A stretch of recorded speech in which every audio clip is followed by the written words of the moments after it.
Amados irmãos, a paz do Senhor, que alegria estarmos juntos. Hoje, 7 de fevereiro, uma quinta-feira linda, dada por nosso Senhor e Salvador Jesus Cristo. Retomando e continuando o estudo de Mateus, creio que todos já leram Mateus capítulo 4. Hoje o estudo se direciona para esse intrigante e interessante capítulo, que começa com Cristo sendo tentado, sendo levado ao deserto, impelido a ir ao deserto para ser tentado, e termina com o Senhor Jesus, acompanhado por multidões, em razão de simplesmente estender suas mãos e muitos serem curados. Na verdade, o texto bíblico chega a dizer que todos eram curados. Assim vamos para o nosso querido capítulo 4 de Mateus. Primeiramente, quero lembrar aos irmãos que em Mateus capítulo 3, Jesus termina a experiência sagrada e sublime das bênçãos recebidas no Jordão. Ele ali simplesmente é batizado, cumprindo toda a justiça de Deus, e ele é impulsionado ao deserto para ser tentado. Interessante, não, irmãos? Se você parar e pensar, a vida de Cristo tem paralelos fantásticos com a vida de Davi. Pense. Davi, antes de subir ao trono e reinar sobre Israel, ele teve que provar suas qualidades por intermédio de combates terríveis, corpo a corpo, com os grandes inimigos de Israel. Se você se lembrar agora, foi muito grande a vitória que Davi teve sobre Golias, demonstrando incontestavelmente a Israel que tinha qualidades para reinar sobre eles. Da mesma forma, Jesus, imediatamente depois de ungido e aprovado, ungido pelo Espírito Santo, aprovado pelo Pai quando disse, este é meu filho amado em quem me comprazo, deveria vencer em combate face a face o maior de todos os inimigos do povo de Deus, o próprio Satanás, o grande campeão do mal, a fim de simplesmente abrir para todos o conhecimento claro, específico e irrecusável de que o Senhor Jesus venceu o maior dos inimigos da igreja, portanto, a igreja é vitoriosa desde o seu início. Então, pare e pense. Veja que o nosso rei em tudo foi tentado. Outro paralelo importante que devemos fazer aqui é simplesmente o fato de que Jesus, segundo a palavra de Deus, é o segundo Adão. Mas ao contrário deste, saiu vitorioso de sua batalha com Satanás. Pare e pense comigo. Esse segundo grande paralelo é muito mais profundo. Assim como o primeiro Adão encontrou Satanás, também o último Adão encontra seu inimigo. Leia depois em casa 1 Coríntios, capítulo 15, versículo 45. Você ficará admirado. Adão se deparou com Satanás num belo jardim, mas Jesus o enfrentou no deserto. Pense, quem tinha maior possibilidade de ser arrebentado pelo inimigo? Jesus o enfrentou no deserto. E depois de 40 dias de jejum, com enorme fome. Adão, por incrível que pareça, perdeu a batalha e mergulhou a humanidade inteira no pecado e na morte. Mas Jesus venceu aquela batalha e continuou derrotando Satanás em outras batalhas, culminando com sua vitória final na cruz. Não pense que a tentação foi o único momento em que Jesus fora simplesmente atacado pelo diabo.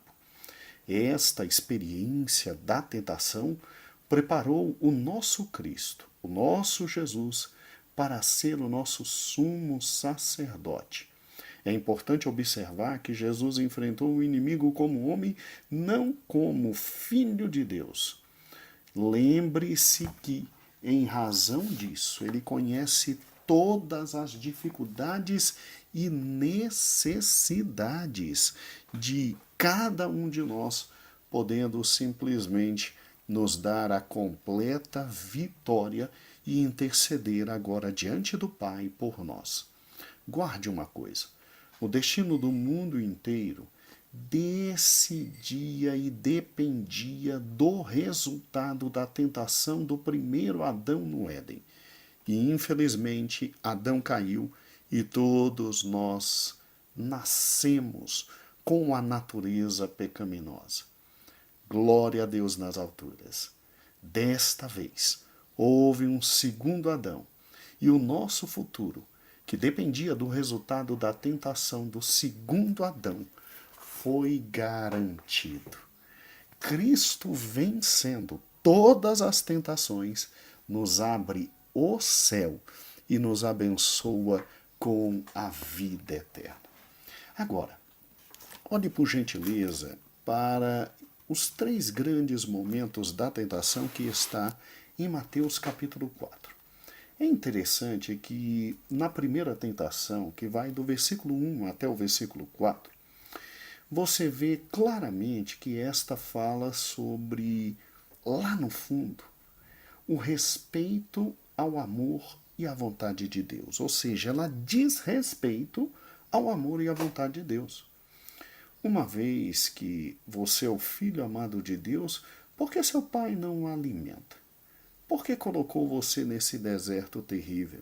Em outras palavras, era isto que Satanás estava dizendo literalmente a Cristo. Se você parar e pensar, foi mais ou menos isso que ele insinuou em Gênesis 3, insinuando à mulher que se Deus fosse bom, não os teria podado do alimento do fruto da árvore proibida. Mas o inimigo faz ainda outra sugestão a Cristo. Terrível. Use seus poderes divinos. Não és filho de Deus? Para suprir suas próprias necessidades. Irmãos, quando colocamos nossas necessidades físicas acima das espirituais, caímos em pecado. Quando permitimos que as insinuações malignas controlem nossas ações, em vez de seguirmos a vontade de Deus, também caímos em pecado. Jesus, sim, poderia ter transformado as pedras em pães, mas com isso ele teria usado seus poderes, primeiro, independentemente da vontade do Pai, e em segundo lugar, pior ainda, após uma sugestão maligna do diabo. Entretanto, o nosso Salvador é extraordinário. Ele cita Deuteronômio, capítulo 8, versículo 3, de forma forte, usando a espada do Espírito, ele dá um golpe certeiro em Satanás, dizendo: nem só de pão viverá o homem, mas de toda a palavra de Deus. Ou seja, é muito mais importante obedecer a Deus, a vontade de Deus, e simplesmente não fazer aquilo que a nossa carne quer como devoção, instrução e óbvio produto da vontade do diabo. Muito bem, Satanás é astuto. E Satanás, do versículo 5 ao 7, vem para a segunda fase da tentação. Essa é muito mais sutil, esta muito mais perigosa. Satanás agora usa a palavra de Deus e, pior, de forma desconectada das Escrituras, tirando a palavra de Deus do seu contexto, criando um pretexto para que Cristo caísse na própria palavra de Deus. Ele diz: quer dizer então que você quer viver pelas Escrituras? Assim insinua Satanás. Então, permita-me citar o versículo da palavra de Deus para ver se você obedece. Assim deve ter pensado o diabo. E Satanás o leva simplesmente ao pináculo do tempo. E diz assim: se você crê nas Escrituras, então pule. Pule, porque você pode dar ordem aos anjos e os anjos cuidarão de você. Vamos lá, pule. Pule, vamos ver se o Pai está realmente cuidando da sua vida. Interessante, né, irmãos? É importante observar com atenção a resposta de Jesus. Ele disse: também está escrito. Nunca devemos separar, irmãos, uma passagem da Bíblia do resto das Escrituras. Ao contrário, devemos sempre conferir coisas espirituais com coisas espirituais, como está em 1 Coríntios 2:13, porque podemos usar a Escritura para praticamente qualquer coisa que quisermos, se isolarmos os textos dos seus contextos. Ao citar o Salmo 91, Satanás havia omitido astutamente as palavras em todos os teus caminhos. E caminho dos homens é andando no chão, não é pulando do pináculo do tempo. Por isso, toda vez que a gente pratica algo que é contrário à palavra de Deus e que incide numa lei que Deus criou, óbvio, aqui está em voga e em caso a lei da gravidade. Se Jesus pulasse, Jesus iria se arrebentar completamente. E Deus, que tinha criado a lei da gravidade, ia aplicar completamente. Isso é óbvio. Então coloque uma coisa na cabeça. Por isso que Jesus responde com Deuteronômio 6:16. Não tentarás o Senhor teu Deus. Coloque uma coisa no coração, meu irmão.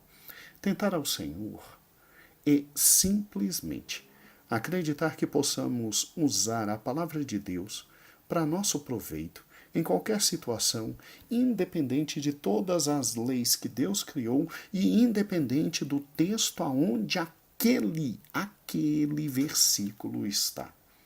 Não tentarás o Senhor teu Deus. Tentamos o Senhor quando nos colocamos em situação que obrigam o próprio Senhor a intervir de forma miraculosa em nosso favor quando nós criamos o problema. Vou lhe dar um exemplo simples.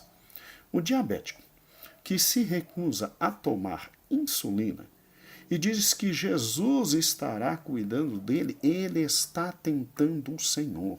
Se o Senhor quiser, o Senhor te cura da diabetes. Se o Senhor não quiser, é para você usar insulina e glorificar o nome dele, porque ele te deu a possibilidade de usar insulina. Coloque isso na cabeça. Não se deve tentar o Senhor Deus. Não se deve tentar.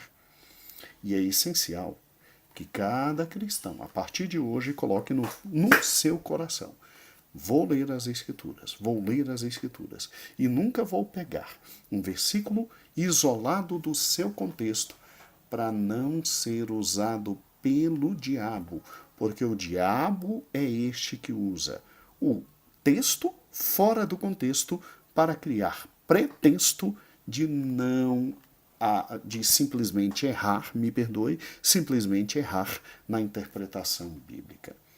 A terceira e última tentação.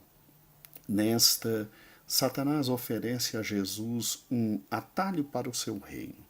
Jesus veio, e Jesus é apresentado como grande rei. E Jesus sabia perfeitamente que teria que sofrer e que morrer antes de entrar em sua glória. Leia Lucas 24:26. Leia 1 Pedro 1:11. Leia 1 Pedro 5:1. Você verá que os textos são claros. Ele tinha que sofrer antes de entrar na sua glória. O que o diabo faz? O diabo leva agora a algo muito maior do que o pináculo do templo. O diabo leva a um grande monte, mostra a Jesus todos os seus reinos e a proposta é simples. Se você, prostrado, me adorar apenas uma vez, eu te dou tudo isso. Eu te dou tudo isso. Satanás é terrível, né? Ele, no fundo, deseja toda a adoração de todos os seres humanos. E aí Jesus responde de forma direta. Somente a Deus adorarás. Somente a Ele prestarás culto. Ou seja, Satanás, que simplesmente quis receber toda a adoração, porque sempre quis ser e estar no lugar de Deus. Basta ler Isaías 14, de 12 a 14, ele simplesmente quebra a cara porque não existem atalhos. Não existem atalhos.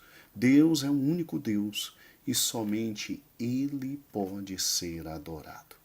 Assim, Jesus não aceita a oferta de Satanás. E é óbvio. Na verdade, é como o papai sempre ensinou. Jesus ali coloca Satanás no seu devido lugar. Jesus está dizendo, ó diabo, eu sou Deus. E você é que tem que me adorar. Então, deixa de onda, meu amigo. Eu tenho mais o que fazer. Satanás então sai, como os meninos dizem, de fininho, mas nunca deixou de tentar Jesus. Nunca deixou de tentar Jesus. E aí é óbvio que depois de Jesus vencer a tentação, ele mostra para mim e para você que todos nós também podemos vencer toda e qualquer tentação. E aí o rei se apresenta. O rei simplesmente desce e começa a sua missão. E, amados irmãos, sejamos francos, o texto é bastante claro. O texto é maravilhoso. O rei simplesmente vai às localidades mais difíceis da terra e o rei faz duas coisas principais que eu quero lhe chamar a atenção e que estão aqui a partir do versículo 12 indo até o versículo 25. Primeiro, ele ensina nas sinagogas. Ele ensina nas sinagogas. E a sua mensagem era: o rei chegou, o reino chegou. Arrependei-vos, mudai de vida, arrependei-vos, mudai de vida. No tempo do ministério de Jesus na terra, os judeus que estavam longe de Jerusalém construíam casas para seus cultos em todos os lugares. E estas casas eram chamadas de sinagogas quando cresciam e ali se tinha no mínimo 10 pessoas que conheciam profundamente a lei. Para você ter uma ideia, Flávio Joséfo disse que ali na região da Galileia havia simplesmente, irmãos, mais de 200 sinagogas. E veja, ele anda por todas elas, ensinando de forma incansável. Agora, o rei se apresenta. E o rei se apresenta simplesmente com grande poder. É fantástico que Jesus simplesmente curava a todos que o procuravam. Veja bem, Jesus não somente ensinava, mas também curava. Ele não somente curava alguns, mas a Bíblia diz aqui a todos os doentes e de qualquer enfermidade. Aqui são mencionadas 3 grandes tipos de enfermidades: endemoniados, lunáticos e paralíticos.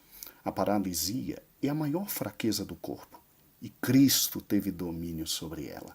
A loucura é a maior doença da mente e Cristo teve domínio sobre ela. Mas nada se comparava à possessão demoníaca, que é a maior miséria, a maior calamidade do corpo e da mente. Mas Cristo curava a todos, demonstrando que era Senhor e Rei sobre todos. Amados irmãos, este é o grande Rei. Vamos segui-lo. Vamos nele crer e a ele entregar a nossa vida. Deus abençoe a todos.